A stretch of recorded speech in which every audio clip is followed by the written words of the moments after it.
Karong Domingo ha, ikatulo ng Domingo sa pagkabanhaw, unya ang atong Ginoo nagpakita ngadto sa iyang mga tinun-an. Unya ang iyang mga tinun-an ingon siya, hikapan ninyo ako ug tan-awa akong makamot og mga tiil. Ang akong mga samad tan-awa ninyo. Ang ako ang inagian sa mga lansang nga sakit kaayo na apanako. Agis mga lapdos sa akong lawas tan-awa ninyo ug makita ninyo ako gayud kini. Wala dayon makarecognize ang mga tinun-an may suod sa atong Ginoong nabanhaw. Wala dayon sila makaila kasi Jesus na ikadto apan ang atong Ginoo ningon siya, tan-awa ninyo ang akong mga samad ug hikapan ninyo ako. Kay dili lang ko espiritu kundi nabanhaw gyud ko muni imbitasyon sa atong Ginoo. Look at the wounds on my body, no, touch the wounds at my side ug sa akong makamot. Migsuon pag dapit pag-imbitar nato sa pagtan-aw sa mga samad sa atong Ginoo, bakas sa paghihirap sa atong Ginoo, timailhan siya pag-antos alang nato. Migsuon dunay karaan ng istorya nga nakadungog na taan niya ato lang balikon sa atong pamalandong ron. Dunay usa ka kanang bata, dako-dako na siya, no, nga ganahan kasi magsibat-sibat sa ilaha kay hadlok siyang suguon sa iyang nanay. Usa ka adlaw ana iyang nanay busy kay panglimpyo dito sa plato dito sa kusina. Ang bata nihinay-hinay siya duol nga tuspultahan nga kanang di gani siya matgunan sa iyang mama. Hinay-hinay siya lakaw padung nga tuspultahan, abli din sa spultahan kay mulakwat sa siya kay adto sa balay suguon man sa siyang mama. Karon kay pag-abli na sa pultahan ning tingog mang pultahan ang iyang mama nakalingi. Ops, asa man ka? Porte ng guulan nangutkot siya siyang siya mulakaw ta ko ma. Siya ayo sa kay daghan pa man trabaho tabangi sa kus trabaho. Mao to nga samtang siya musugot nga patabahoon, nagkuha siya listahan, no? Kay numdum mo atong nagkuha siya listahan, kuha siya papel og bulpin, unya iyahang gilista dito ang iyahang mga trabahoonon. Unya kada trabaho niya dunay kanang katapat nga presyo nga pabayaran siyang mama. Ngon siya manilhig kuma kuani kanang 50 pesos ni kanang manghugas ko sa kaldero 50 pesos po ni, no, daghan kay sa dito manglampaso niya ako 50 pesos, daghan kay ditong iyang trabaho. Nagisugo siyang nanay agbutangan niya presyo. Hangtod pagtotal niya, ang total dito sa iyang trabaho sa kaadlaw, naabot nag 700, no? 700 ang bayaran na siyang nanay. Nay, makahuman gani ko aning trabaho na kunay, muni bayaran na nimo. Bayad kag 700 nako. Ingong nanay, dako aday nimo sweldo, no? 700 man imong adlaw, no? Mangbangag ganis kanol tag 350 ra magani 400. Dako kay kog utang nimo. Ug mao nang istorya ha. Mong ang nanay ningon siya, sige lang dong kanang magkuha sa kog listahan ako magkuha sa siyang listahan. Gilista siyang nanay didto ang lugar pod sa iyaha. Unsay gisuwat siyang nanay? Ningon ang iyang nanay, dong sa una dong kanang gipapuyo ti ka sa kong tiyan, unya giampingan gyud ti ka pag-ayo nga dili ka ma-abort, gipapuyo ti ka 9 months, wala ti ka paabanga, free. Sa dihang natawo na ka, bata pa kay ka, ako halos wala ko'y tuog. Natuog ka, hinano ka, mag-atang ko kano sa kamuhilak, kay mututoy, ako di na lang yung ko makatuog, kay naghuwat ko kano sa kamukaon sa tungang gabi kaadlawon, inighilak nimo patutyon tadayong ka. Pero hangtod nga nalutas ka, dako kay kog tabang nimo, pero wag gyud ti ka pabayra, free. Sa dihang kanang nag-eskwela na ka, daghan kay ka og kanang demand para sa eskwelahan. Akong gihatag nimo ang tanan. Pamalitan ti ka og mga sangkap, bag, krayula, papel og bisag unsa. Apan wala gyud ti ka paningla, free. Karon nagpuyo ka dinhi sa atoa.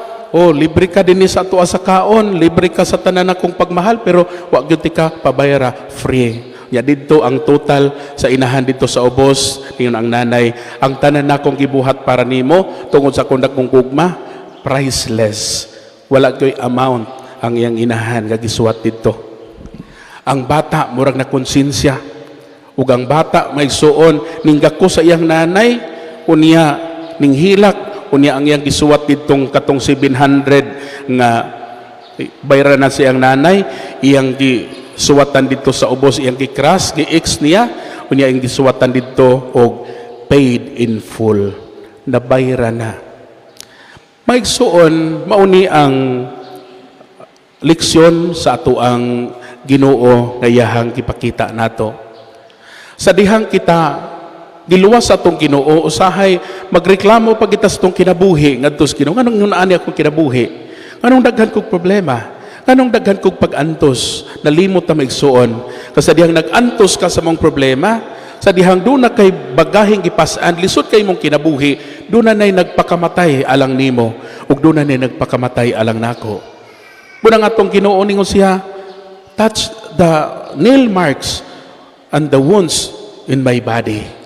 Hikapa ang akong mga samad. Makita ninyo nga akong makamot, akong matiil nga inagian sa lansang, akong kilid nga gidughang sa bangkaw. Tan-awa ninyo, kini mao ang timailhan, marka sa akong dakong paghigugma alang ninyo. Paigsuon sa itong kinabuhi, mausa di ang imbitasyon nimo og nako. Kitang tanan, dunay mga taong nagsakripisyo alang nato. Usa ni anak atong nanay. Atong nanay nga nagsakripisyo alang nato, wala lang ganita makakita sa ilahang mga pagsakripisyo alang nato. Wag kita kapangutanan ni atong bata pata. Sa dihang gibugawan ta nila sa langaw sa namok, ilatang gipangga pag-ayo. Dagko naghanita wa ta makapangutanas una, diretso lang tagtubag-tubag sa atong mama o sa atong papa.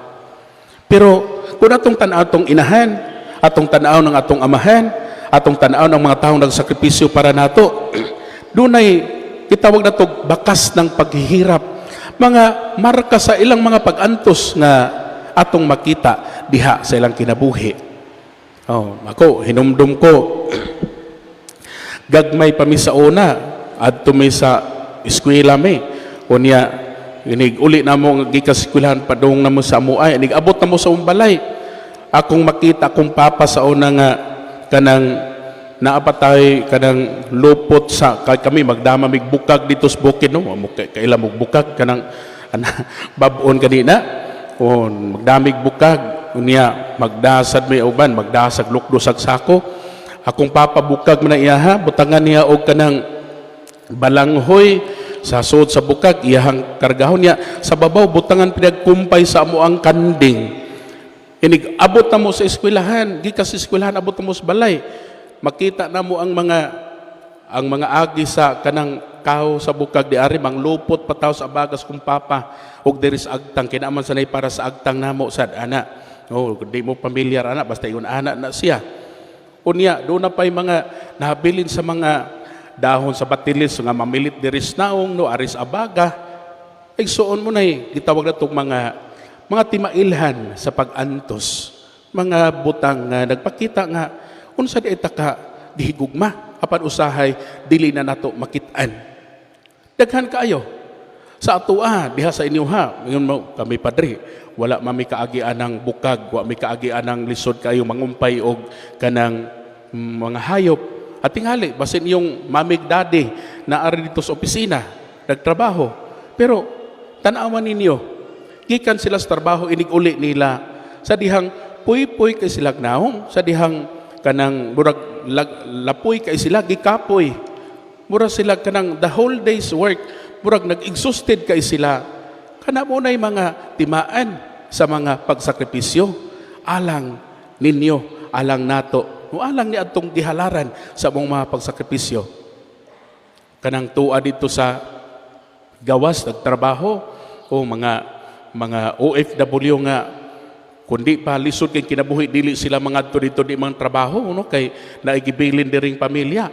Kanang makita nga magtawag gani sa cellphone, kanang bitang manglugmaw ang luha. Muna sila gitawag na to sa ato parang Ginoo, mga nail marks, mga bakas ng paghihirap diha sa lawas, mga pag-antos nga gibuhat paigsuon. Naman na sa tua, naman na sa mga taong nagsakripisyo. Makita na nato Muna nga dili na nato i-ignore, makita nato na siya, makapamalandong taniya. So salamat kayo. Salamat tao ni Papa nga nagtrabaho pag-ayo. Uban nagtrabaho, o uban kanang mga mekaniko gay natong igsuon. Magtrabaho sila, 40 taon lago kay stanan. O magkabulit sa asiti, inig humagtrabaho nila dito sa shop. Inig pauli, nagkalago. Katong mga tao nga, mga iyon ana may igsuon, congratulate yung tanan nila, pasidungog yung tanan nila, kay 40 nilang pag-antos, 40 nilang pagsakripisyo para ilahang mahatagan o maayong kinabuhi ang ilang pamilya.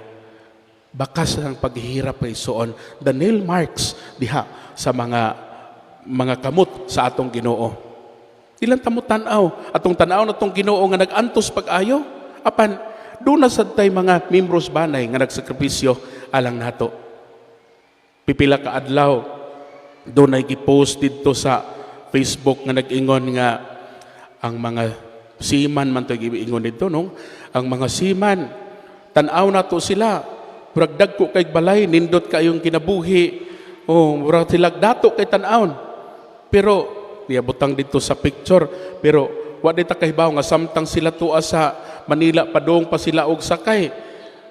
Babaw na ito silang pangita og asa sila makakitag karinderyang baratuhon aron adto sila mukaon aron makasave. Yo sahay kita diri nga feeling adunahan ta ang habilin.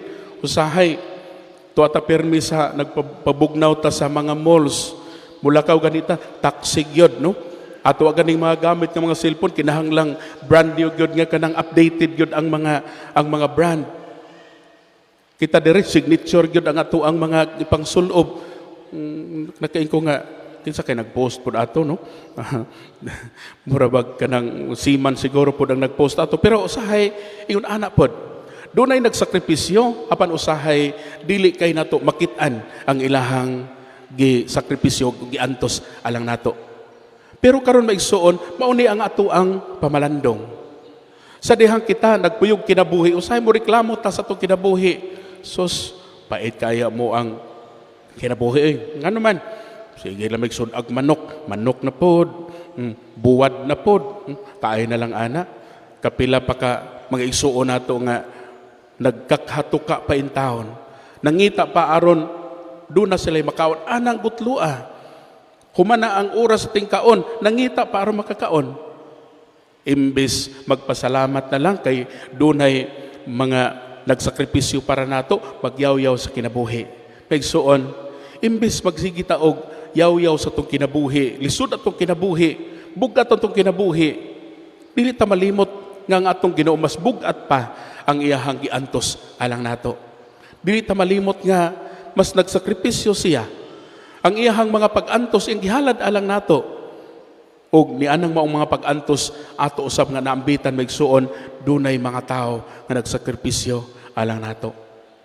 Uni nga karon sa ato ang kasaulugan santo sa misa, makakita unta taog kahayag no diha sa atong kinabuhi nga murag nangitngitan.